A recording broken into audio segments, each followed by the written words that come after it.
The sky burned red around Kale as he fell.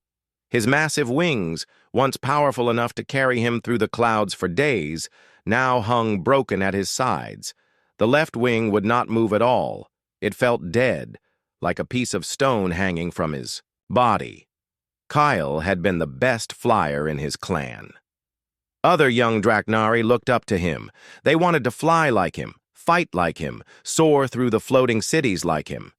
Now he was falling toward the lower realm like a broken rock. The battle had gone wrong from the start. The enemy clan had new weapons, strange blue lights that could cut through anything. When the light hit Kale's wing, he felt something important break inside it. Not just the bone and muscle, but something deeper. The part that made flying feel natural was gone. His people lived in the sky. Their cities floated on ancient stones that pushed against the ground far below. To be Draknari meant to fly. To fly meant to live. Kyle knew what would happen when he crashed. If he survived the fall, his own people would leave him to die. A Draknari who could not fly was not really Draknari anymore. The ground came up fast. Kale tried to slow his fall with his good wing, but it was not enough. He hit the earth hard. Pain shot through his whole body. He lay still for a long time, waiting for death to come. The lower realm was supposed to be empty. His people said nothing good could live on the ground. It was a place of dirt and rocks and things that crawled. But as Kale lay there, he heard sounds. Strange sounds he did not know. He opened his eyes. The sky above him was the same sky he had flown through his whole life. But now he was looking at it from below, like a worm looking up at eagles. He would never fly there again. Something moved in the corner of his eye. Kyle turned his head slowly. What he saw made no sense. A small creature was flying, but it had no wings. The thing was tiny compared to Kale. It stood on two legs like some of the animals in the lower realm, but it was in the air, moving through the sky with grace. It used some kind of cloth stretched between sticks. The wind caught the cloth and lifted the creature up. Kale watched in confusion. How could something without wings fly? It went against everything he knew about the world. Flying was for things with wings. Everything else stayed on the ground. That was the natural way. The flying creature came closer. It landed nearby with soft steps. Up close, Kyle could see it better. It had fur only on top of its head. Its skin was smooth and pale. Its eyes were small but bright. It looked at Kale. Without fear, the creature spoke. Kale did not understand the words, but the sound was gentle. It came closer, moving slowly. Kale was too hurt and tired to move away. The creature reached out and touched his broken wing.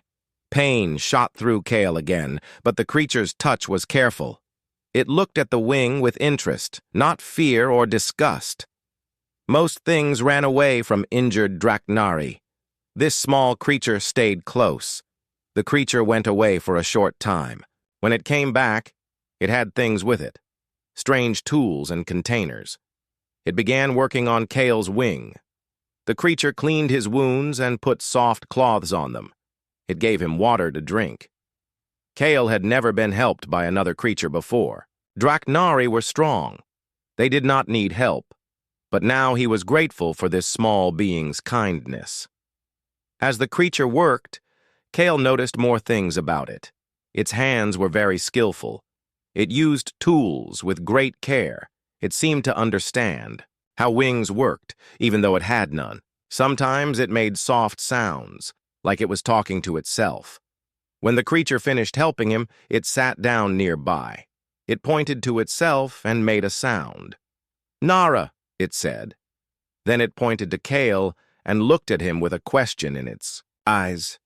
"Kale," he said in his own language. His voice was weak, but the creature seemed to understand. It repeated his name, though it sounded different in its small voice. Nara pointed to the cloth and sticks she had used to fly. She made movements with her hands like she was trying to explain something. Kyle watched but did not understand. How? Could cloth and sticks make anything fly? The sun was getting low in the sky. Nara stood up and gathered her things. She pointed away from where they sat, then pointed to Kale. She wanted him to come with her. Kale tried to stand. His legs shook, but they worked. His broken wing dragged on the ground. Each step hurt, but he could move. Nara walked slowly so he could follow. They walked through a valley Kyle had never seen before. There were plants everywhere, strange buildings made of metal and stone, and more creatures like Nara. They all watched as the huge Draknari limped through their home, but none of them ran away. None of them attacked. They looked curious, like they had never seen anything like Kale before, which was probably true. Draknari did not come to the lower realm, at least not alive. Nara led him to a large building. Inside, there were more strange things. Machines that hummed with power, tables covered with tools, pictures on the walls that showed flying machines. Kyle stared at the pictures. They showed creatures like Nara flying in many different ways. Some used cloth like Nara had. Others used machines with spinning parts. Some even flew in metal boxes with fire coming out the back. It was impossible. These creatures had no wings. They should not be able to fly at all. Yet here were pictures of them doing it. Nara brought him food and water. The food was strange, but good. As Kale ate, he watched other creatures like Nara working with their machines. They seemed happy. They moved with purpose. Back in the Sky Cities, everyone knew their place. Warriors flew and fought. Workers built and fixed things. Leaders gave orders. It had always been that way. But here, these wingless creatures seemed to do everything. As night came, Nara made a place for Kale to rest. She put soft things under his broken wing to make it hurt less. Before she left, she pointed to the pictures on the walls again. She pointed to herself, then to the pictures, then to Kale. Kale did not understand what she meant, but as he lay, there in the dark, looking at pictures of impossible flying machines, he began to wonder. Could these creatures really fly without wings? And if they could, what did that mean for him? For the first time since his fall, Kale felt something other than pain and sadness. He felt curious, and maybe, just maybe, he felt hope. Kale woke up to strange sounds, metal hitting metal, machines humming, voices speaking in the language he did not know. Everything was different from the quiet Sky Cities he remembered. His wing still hurt, but not as much as before. Nara had done something to help it heal. Kale moved it carefully. It still would not work for flying, but the pain was less. Nara came to see him early in the morning. She brought food and water. She also brought something else, a flat thing covered in marks. She showed it to Kale and pointed to different marks. Draknari, she said, pointing to a drawing that looked like him. Then she pointed to herself. Human, she said. Kyle repeated the word, human. So that was what these creatures were called. Nara smiled when he said it right. She pointed to other marks on the flat thing. Slowly, Kale began to understand. She was trying to teach him her language, and she was learning his. It took many days, but they began to talk to each other. Nara was very smart. She learned Draknari words quickly. Kale found human words harder to say, but Nara was patient. Why do you help me? Kyle asked one day. His human words were still rough, but Nara understood. You were hurt, Nara said. We help hurt things. But I am Draknari. We are enemies of ground things. Nara looked confused. Why enemies? Kyle did not know how to explain. It had always been that way. Draknari ruled the sky. Ground things stayed. Below. That was the natural order. Your people fly, Nara said. We fly too. Same. No, Kyle said. You have no wings. You cannot fly. Nara smiled. She took Kyle outside. Other humans were there, working with their machines. As Kyle watched, one of them climbed into a machine with spinning parts on top. The machine rose into the air and flew away. Kyle stared. It was real. The human was really flying. "We fly different," Nara said. "But we fly." Another human came over to them. He was older than Nara, with gray in his hair. Nara spoke to him in human language, then turned to Kale. "This is Han! He leads us!" Han looked at Kale with careful eyes. He spoke to Nara, and she answered. They talked for a while. Finally, Han nodded and walked away. "What did he say?" Kyle asked. "He says you can stay, if you want to learn." "Learn what?" "How to fly without wings." Kyle felt something strange in his chest, fear and excitement mixed together. "That is not possible." "Come," Nara said. "I show you." She led him to another building. This one was full of things that looked like wings, but made of cloth and metal instead of flesh and bone. Humans were working on them, fixing them, making them better. A young human named Tay was getting ready to use one of the cloth wings. He strapped it to his back and walked to the edge of a hill. Without fear, he jumped. Kyle expected Tay to fall. Instead, he soared. The cloth wing caught the wind and lifted him up. He flew in circles, riding the air currents like a Draknari. But he had no wings of his own. "How?" Kyle whispered. "Wind," Nara said. "Air moves in patterns. We learn patterns. We use them." She showed him drawings on the wall. They showed how air moved over different shapes, how some shapes made lift and others did not. It was like magic, but Nara explained it like science. "Air pushes up when it moves fast over curved shape," she said. "Bird wings are curved. Our wings are curved. Same idea." Kale looked at his own broken wing. It was curved too, but it would never work again. "What about this?" he asked, touching his dead wing. "Wing broken." "But you not broken," Nara said. "We make new wings. Better wings." Over the next few days, Nara showed Kyle more things. She showed him how humans studied the sky. They watched wind patterns and weather. They measured how fast air moved and which way it went. "Draknari know sky," Nara said. "But different knowing. You feel sky. We measure sky." It was true. Kale had always known which way the wind would blow and how strong it would be, but he had never thought about why. It was just something Draknari could do. "You teach us feeling," Nara said. "We teach you measuring." A small human child came running over to them. She had no legs below the knees, but she was wearing a strange machine on her back. Wings made of shiny metal stuck out from it. "This is Luna," Nara said. "She flies fastest of all." Luna pressed a button on her machine. Fire came out the back of it. She shot up into the sky like an arrow. She flew in loops and circles, laughing with joy. Kale watched in amazement. This small child, who could not even walk properly, flew better than many young Draknari. "How long have you been flying?" Kale asked when Luna came back down. 2 years, Luna said. Her human was very good. "I learned after the crash." "Crash? Our ship crashed here," Nara explained.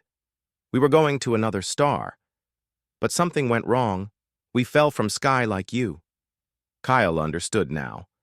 These humans were like him. They had fallen from the sky and been broken. But instead of giving up, they had learned to fly again. "We were meant to fly," Nara said, "even without wings. So we make wings." That night, Kale could not sleep. He kept thinking about what he had seen. Humans flying in so many different ways. Old humans and young humans, broken humans and whole humans, all of them refusing to stay on the ground. In the morning, Nara came to him with new drawings. These ones showed a shape that looked like Kale, but it had wings attached to its back. Not real wings, but human wings. "We make for you," she said. If you want. Kyle looked at the drawings for a long time. His broken wing twitched like it was trying to remember how to fly. His whole body wanted to be in the sky again. But this would not be Draknari flying. This would be human flying. If his people saw him, they would think he had become something unnatural, something wrong. Why do you want to help me fly? He asked. Nara thought for a moment. Because you want to fly. That is enough. Kyle looked around at the humans working on their flying machines. They were all so different from each other, but they all had the same look in their eyes, the same hunger for the sky that Kale felt. My people will not understand, he said. Then they are fools, said a voice behind him. Kale turned. It was Han, the human leader. He had been listening. Flying is not about what you were born with, Han said. Flying is about refusing to stay down when you want to be up. Han walked away, leaving Kyle alone with Nara and the drawings. You decide, Nara said. We help if you want. We understand if you do not want. Kale looked up at the sky. Somewhere up there, his people were flying in their floating cities. They thought he was dead. They had probably forgotten him already. But, here on the ground, these strange humans offered him something his own people never had. A second chance. Teach me, Kale said. Nara smiled. We start tomorrow. Learning to fly without wings was harder than Kyle had thought possible. Every morning, Nara took him to a place where the wind was strong and steady, but instead of jumping into the air, she made him sit on the ground and watch. Flying starts in the mind, Nara said. You must understand air before you can use it. She showed him how to feel the wind with his whole body, how to tell which way it was moving, and how fast. Kyle already knew these things from being Draknari, but Nara taught him to think about them differently. When wind hits shape, it splits, she explained, using her hands to show him. Fast air over top, slow air under bottom, fast air pulls up, slow air pushes up, both make lift. Kale watched her hands move through the air. It made sense, but it felt wrong. Draknari flew because they were born to fly. This was like trying to trick the air into lifting something that should not fly. Is it not cheating? He asked. What is cheating? Using tricks instead of real flying. Nara looked surprised. This is real flying, just different kind. She called over Minho, a human who built the flying machines. Minho was excited to meet Kyle. He had never seen a Draknari up close. Your wings are perfect, Minho said, looking at Kale's good wing. Better design than anything we make. But they are broken, Kale said sadly. One is broken, Minho corrected. One still works. We use good wing. Build second wing to match. Minho showed Kale plans for a special flying machine. It would strap to Kale's back and give him a second wing to replace the broken one. But it would be made of metal and cloth, not flesh and bone. Will it work? Kale asked. We find out, Minho said with a smile. While Minho worked on the machine, Nara taught Kale about human flying. She showed him how different shapes moved through air, how weight and balance mattered, how to read the sky for the best flying conditions. Draknari feel the sky, Kyle said. But you understand the sky. Both good, Nara said.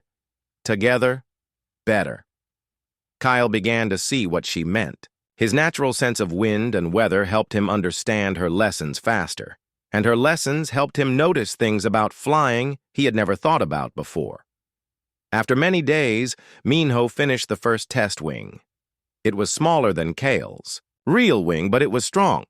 They strapped it to his back next to his broken wing. Walk first, Nara said. Get used to feeling. Kale walked around with the metal wing attached. It felt strange and heavy, not like a real wing at all. But as he moved, he began to understand how it worked. Now we try small jump, Nara said. They went to a small hill. Kyle stood at the top, looking down.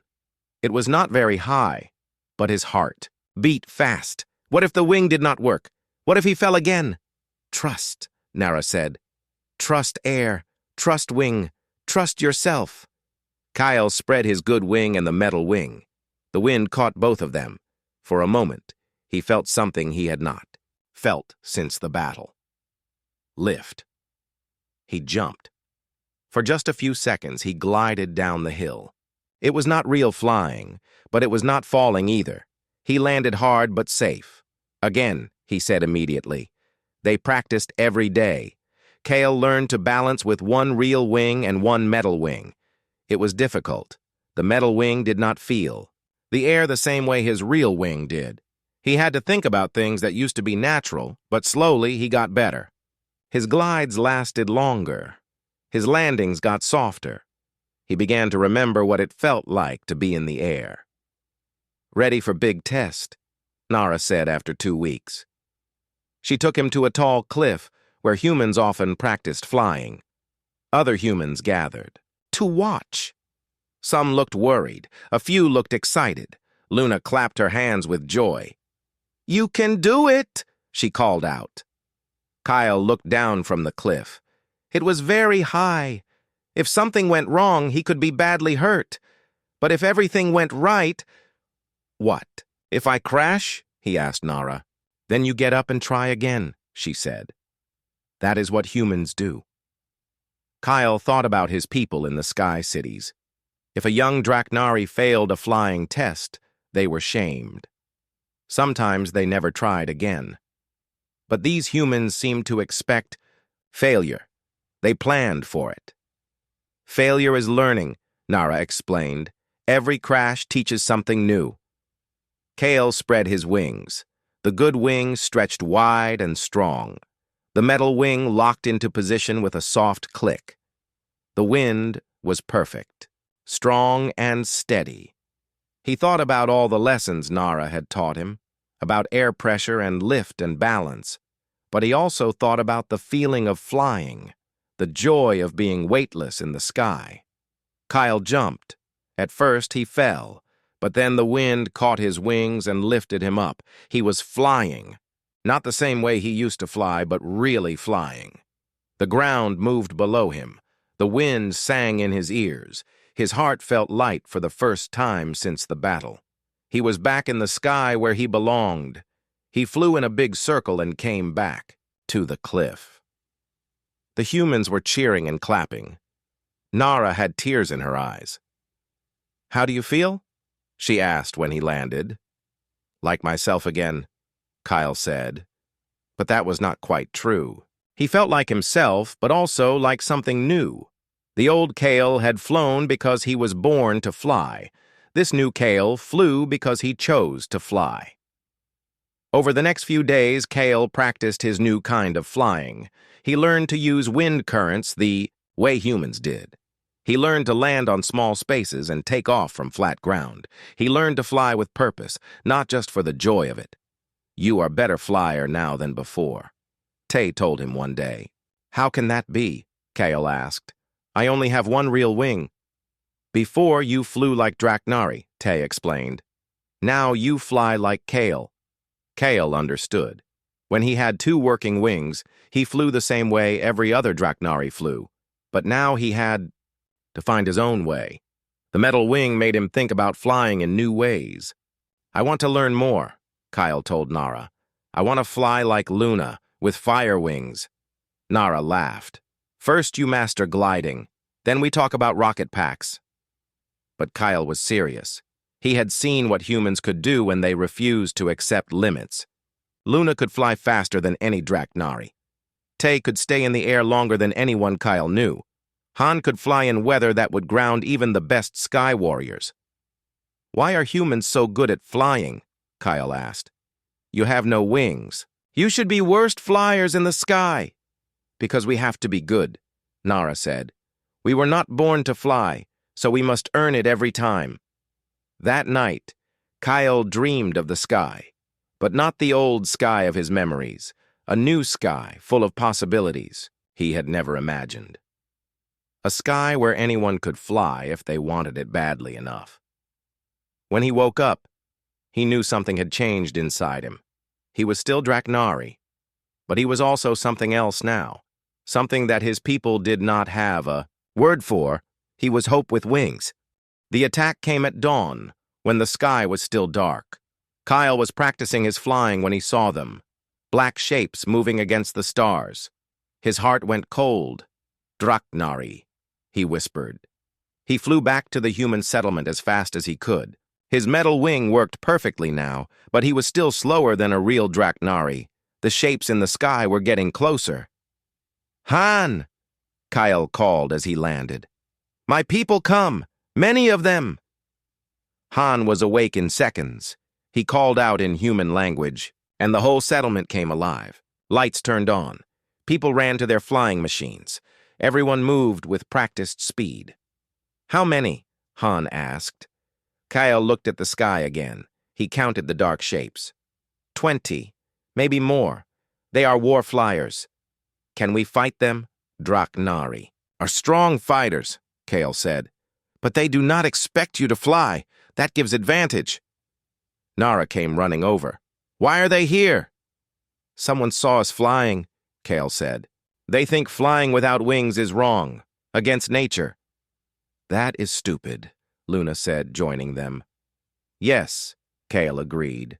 "But they believe it." The first Draknari appeared over the settlement just as the sun came up. Kale recognized the leader immediately, Vex, his old rival. Vex had always been jealous of Kale's flying skills. Vex called down in the Draknari language. "Kale! You live! But you have become something unnatural. Come up and face judgment," Kale called back. "I have found a new way to live, Vex. These humans are not enemies. They make you fly with false wings," Vex said with disgust. "It is an insult to all Draknari. They must be stopped." "Then you will have to go through me," Vex laughed. "You? A broken thing with metal wings? You are no longer Draknari." "You are right," Kyle said. "I am something better." The first attack came without warning. 3 Draknari dove at the settlement, breathing fire. But humans were ready. Tay and 2 other pilots shot up in their flying machines, moving faster than the Draknari expected. The battle began. Kyle had seen many fights in the sky, but never one like this. Draknari were bigger and stronger, but humans were quicker and smarter. They used the air currents in ways Draknari had never learned. Luna shot past a surprised Draknari warrior in her rocket pack. She was so small and fast that he could not catch her. While he tried to follow her, Tay came from behind and attacked. "Stay together," Han called to the human flyers. "Use your speed. Do not let them corner you." But the Draknari were learning too. They began working as a team, trying to trap the humans between them. Vex was a good war leader. He knew how to use his advantages. Kale knew he had to join the fight. His metal wing was not as good as a real wing, but he knew Draknari fighting better than any human. "I go up," he told Nara.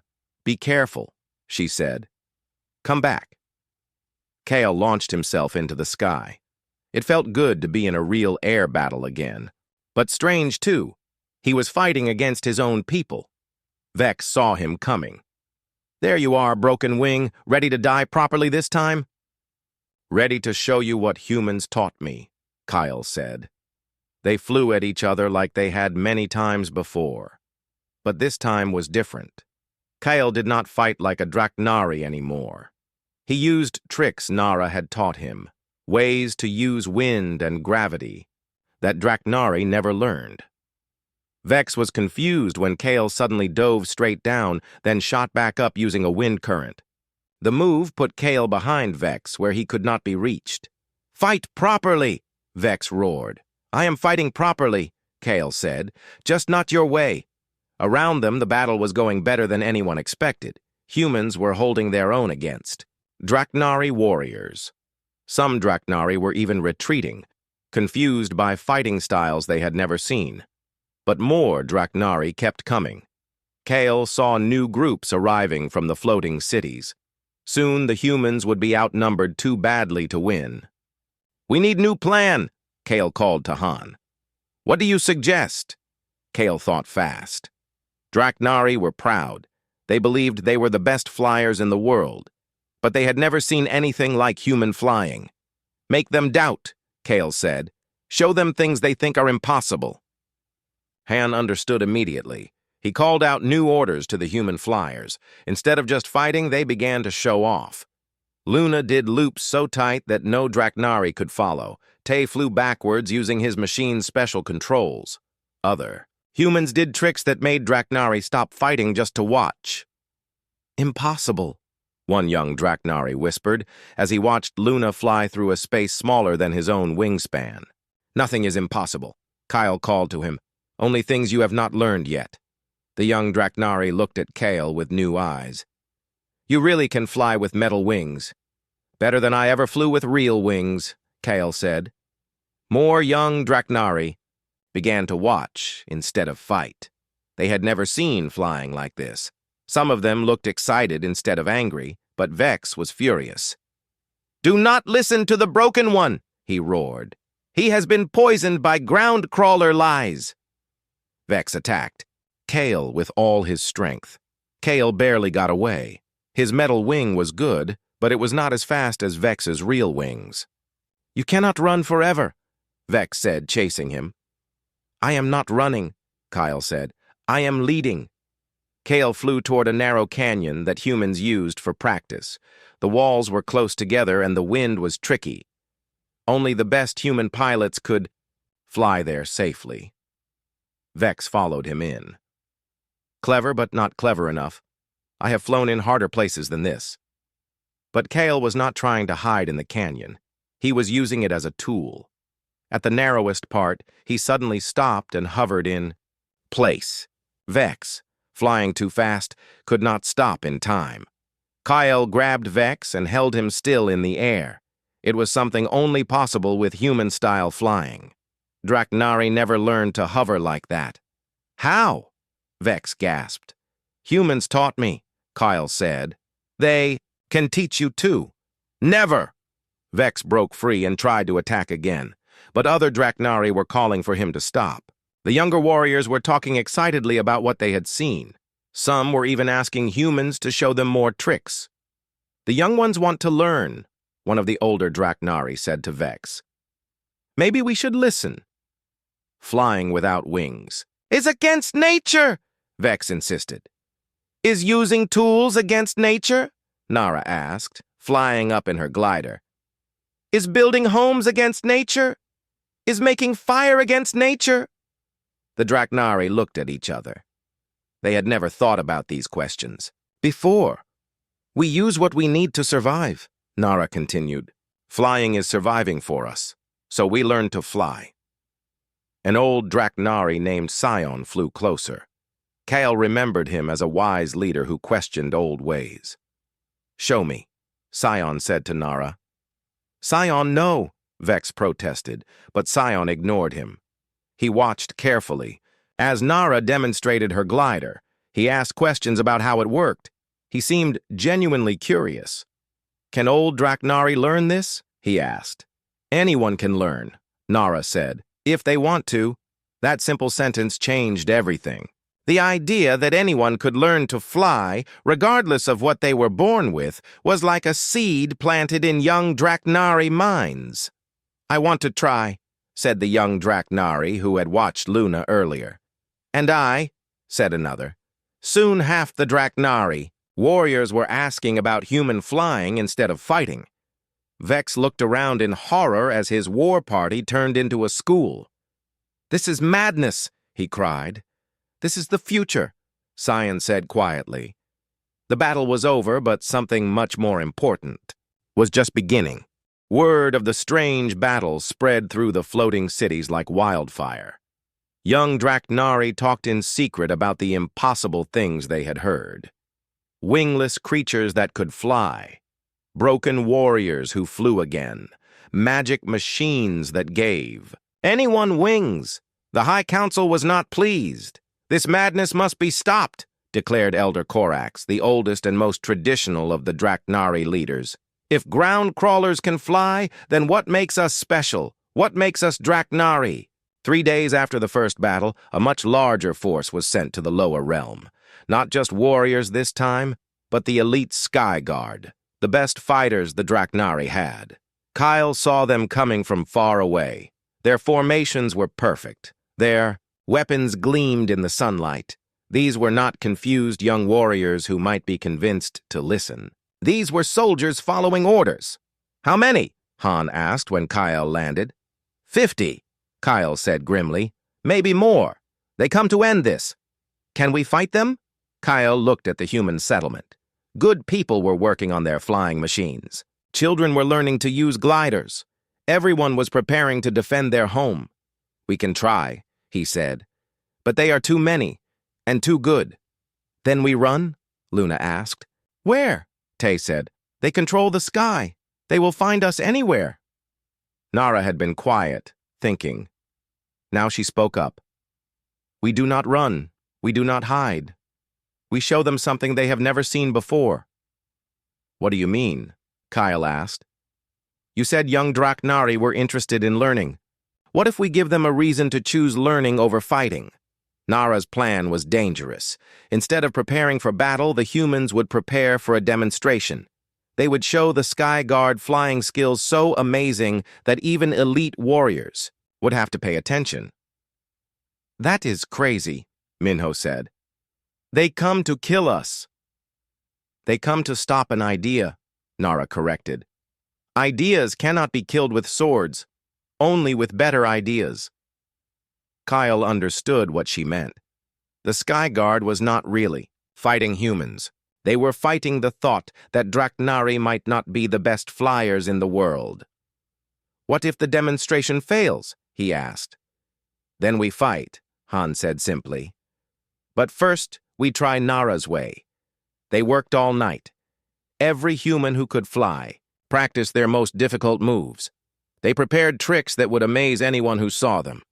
Kyle helped by explaining what would surprise Draknari most. "They think only living things can really fly," he said. "Show them your machines doing things no living thing can do." When the Sky Guard arrived the next morning, they found something unexpected. Instead of defensive positions, they saw humans flying in formation, performing aerial dances, doing impossible things with grace and beauty.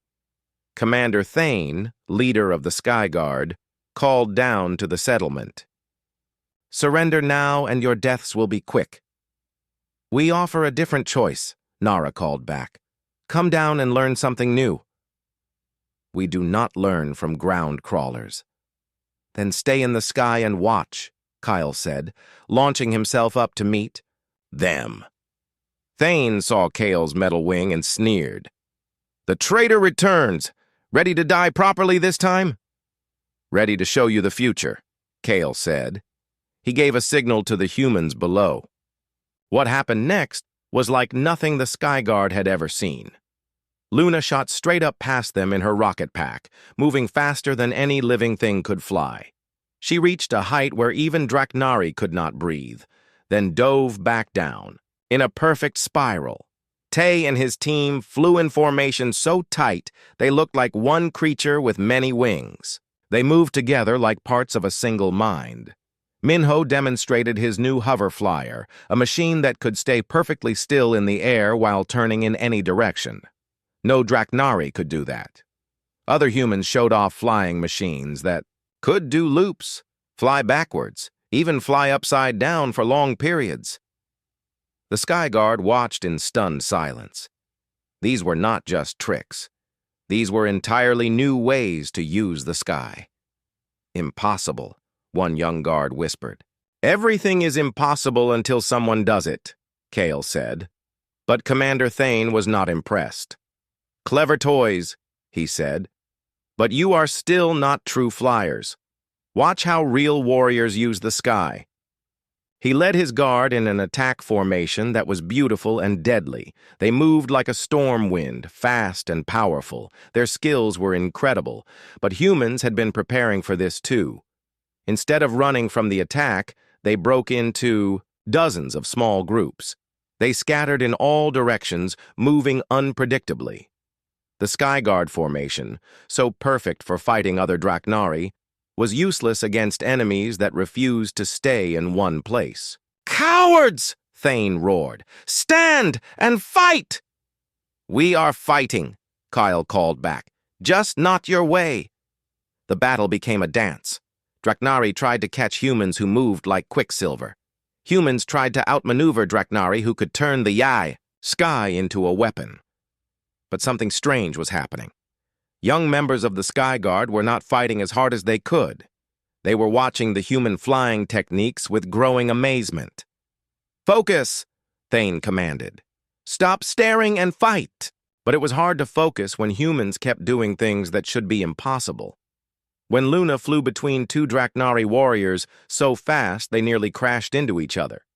When Tai used wind currents to fly straight up a cliff face. Elder Scion arrived with more Draknari, but not to fight. He brought young warriors who wanted to see the strange flying for themselves. "Scion!" Thane called. "Why are you here?" "To learn," Scion said simply. "There is nothing to learn from abominations." "I think you are wrong," Scion said, watching as a human child barely old enough to walk soared past him in a tiny glider. The battle was turning into something else. A contest. A show. Young Draknari began cheering for impressive moves even when humans made them.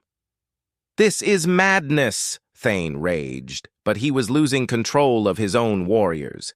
They were more interested in watching than fighting. Kale saw his chance. He flew directly to Thane. "Single combat," he called. "If I win, you listen to what humans have to teach. If you win, they will leave this place."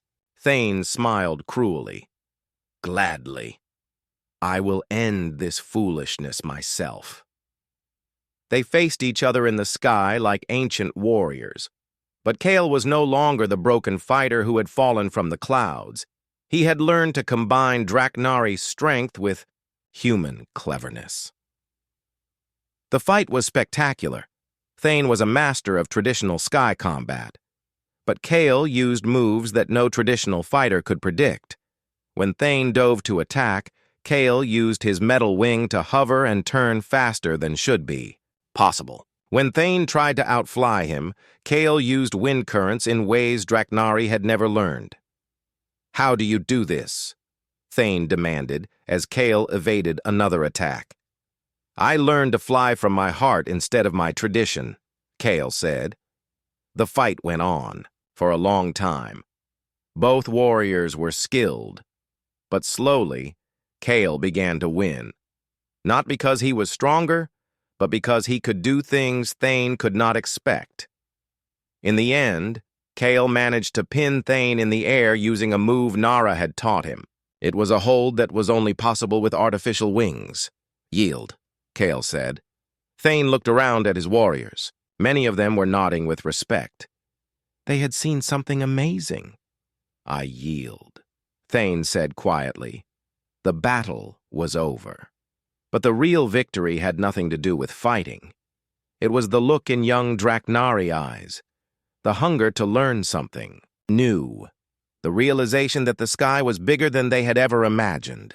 "Now," Nara said, flying up to join them, "who wants to learn to really fly?" 6 months later, the sky above the lower realm looked very different. Draknari, with artificial wings, flew alongside humans in mechanical gliders. Children of both species played together in the air, chasing each other through the clouds. Though, Sky Academy, as they came to call it, grew every day. Elder Scion had convinced the High Council to allow research into human flying methods. Young Draknari came down from the floating cities to learn. Humans shared their knowledge freely. Kale stood on a platform watching the mixed groups practicing together. His metal wing had been upgraded many times. Now it worked better than his original wing ever had. But more important than the wing was what he had learned about teaching. "Ready for the test flight?" Nara asked, joining him. Today was special. They were going to try something that had never been done before. A flight to the stars. The humans had been working on a new kind of flying machine, one that could leave the sky entirely and travel between worlds, but they needed Draknari knowledge of wind and weather to make it work perfectly. "The ship is beautiful," Kyle said, looking at the strange craft. It looked like a mixture of human technology and Draknari design. Metal wings that could fold and unfold, engines that could breathe fire like a dragon, controls that responded to both touch and thought. "Your people's biotechnology made it possible," Nara said. "Our engineering made it practical." Luna came, running over, wearing a new flight suit designed for space travel. "Are we really going to fly to another star?" "Just to the edge of space today," Minho said. "But yes, real star flying comes next." Commander Thane approached them. He had become one of the Academy's best teachers after learning human flying techniques. "The volunteers are ready." They had chosen a mixed crew for the test flight. Humans and Draknari working together. Kale would be the pilot, using his combined knowledge of both flying styles. But before they could leave, visitors arrived from the floating cities, a group of High Council elders, led by the ancient Korax. They looked stern and disapproving. "This madness has gone too far," Korax declared. "Draknari flying with machines, learning from ground crawlers. It is not natural." "What is natural?" Elder Scion asked.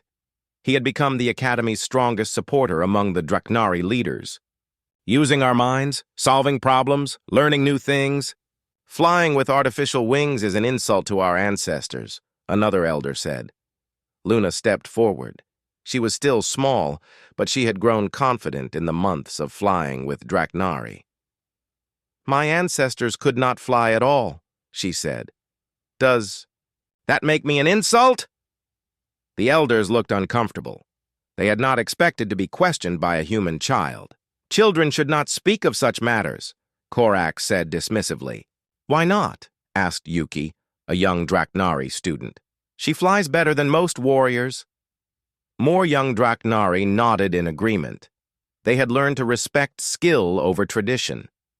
"You see," Nara said to the elders, "the young ones understand. Flying is not about what you were born with. It is about what you choose to become."